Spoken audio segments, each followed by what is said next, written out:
How Churchill's depression made him stronger. Winston Churchill called it his black dog, the depression that haunted him throughout his life. Winston Churchill, he is a warrior first, so he understands war. We shall fight in the hills. We shall never surrender. But then he's also this poet who's able to translate that to the public. But what if I told you that Churchill's mental health struggles weren't a weakness, but the secret source of his greatest innovations? The same mind that battled darkness also invented revolutionary weapons and strategies that saved the free world. Welcome back to Churchill Uncovered. Today we're exploring the most personal side of Churchill's genius, how his lifelong battle with depression shaped his approach to innovation, risk-taking, and strategic thinking. Because understanding Churchill's mind is the key to understanding his methods. The Black Dog, understanding Churchill's depression. Churchill first used the term black dog to describe his depression in the 1930s, but the condition had affected him since his youth. Modern psychologists believe Churchill suffered from what we now call bipolar disorder. Periods of intense energy and creativity followed by deep depression. But here's what's remarkable. Churchill learned to harness his mental health struggles as a strategic advantage. During his depressive periods, he became obsessively focused on details, contingency planning, and worst-case scenarios. During his manic periods, he generated revolutionary ideas and took bold risks. This wasn't just personal resilience, it was a systematic approach to turning psychological challenges into strategic assets. Churchill understood his own mind better than most people understand theirs, and he used that self-knowledge to become a more effective leader. Depression as strategic advantage, the pessimist's edge. Churchill's depression gave him something most leaders lack: the ability to imagine failure in vivid detail. While optimistic leaders often overlook risks, Churchill's depressive episodes forced him to confront every possible disaster. This psychological trait led directly to some of his greatest innovations: contingency planning. Churchill's depression made him obsess over what could go wrong. This led him to develop backup plans for backup plans. When France fell in 1940, Churchill wasn't surprised. He had been planning for that possibility since 1938, worst-case scenario thinking. While other leaders hoped for the best, Churchill prepared for the worst. This led to innovations like the auxiliary units, secret resistance fighters who would operate if Britain was invaded. Most leaders never considered such dark possibilities. Redundant systems.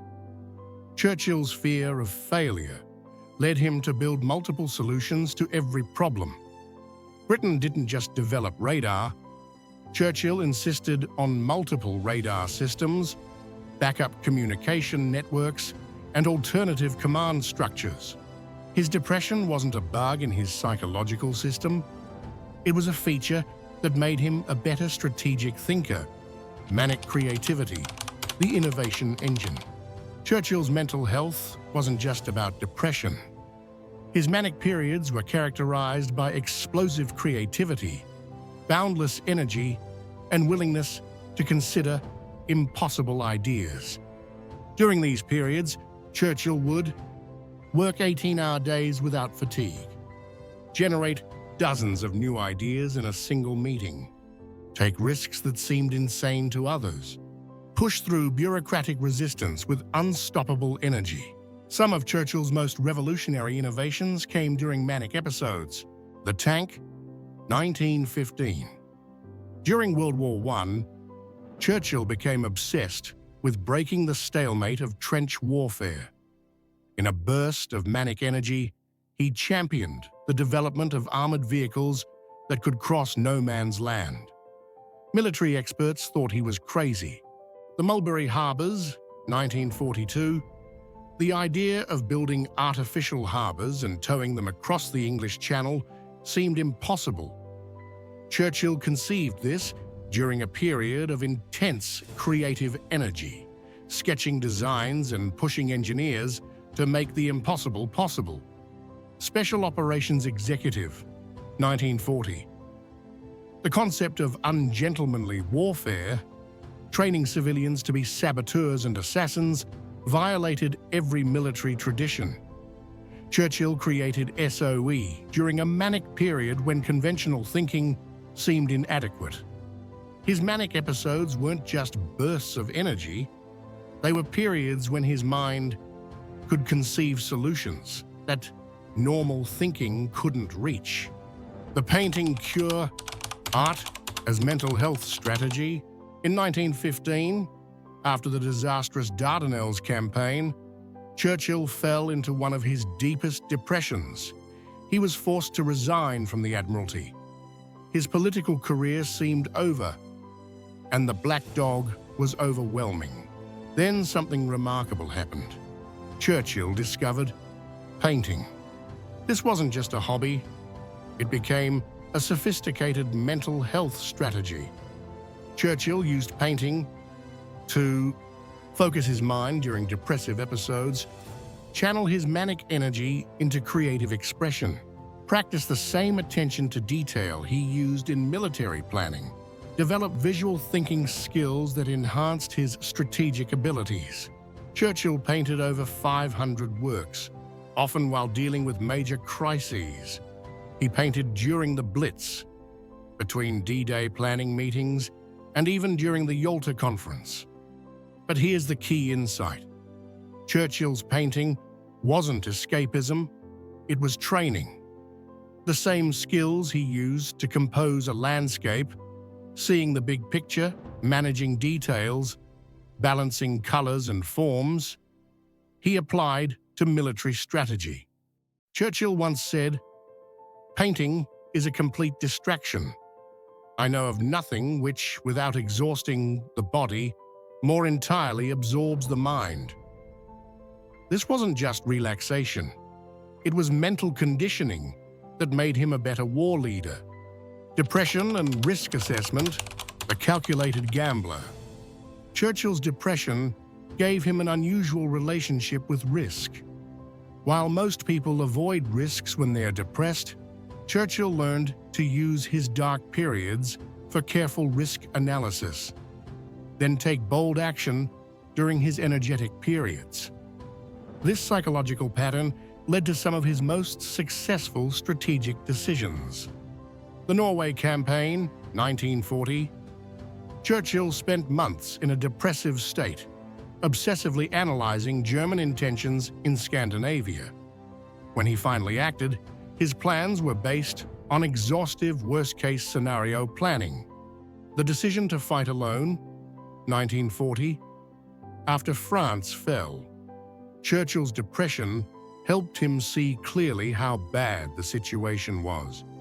But instead of surrendering, he used this realistic assessment to plan Britain's survival strategy. D-Day planning, 1943-1944.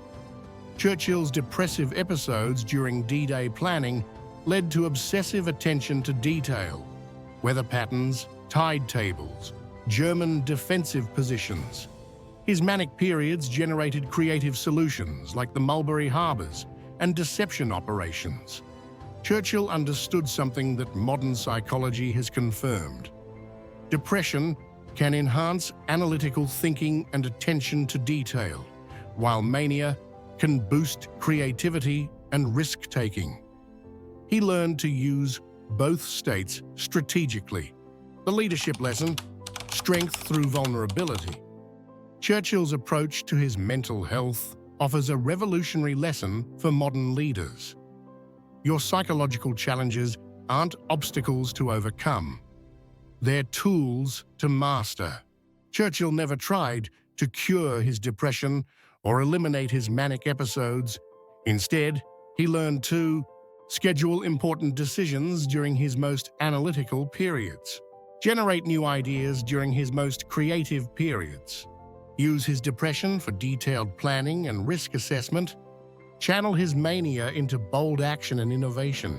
This approach made him more effective, not less. While other leaders were limited by their psychological comfort zones, Churchill had access to the full range of human mental states. Modern neuroscience supports Churchill's intuitive understanding. Research shows that mild depression can enhance attention to detail, realistic risk assessment, complex problem solving, long-term planning, while controlled mania can boost creative thinking, risk tolerance, energy and motivation, innovative problem solving. Churchill didn't succeed despite his mental health challenges. He succeeded because of how he used them. When you think about Churchill's greatest achievements, his speeches, his innovations, his strategic genius, remember that they came from a mind that knew both darkness and light. Churchill's black dog wasn't his enemy, it was his teacher, showing him depths of human experience that made him a more complete leader. This is perhaps Churchill's most important lesson. Our struggles don't define our limitations, they define our possibilities. What other aspects of Churchill's psychology should we explore? Let me know in the comments and subscribe for more insights into history's most complex strategic mind.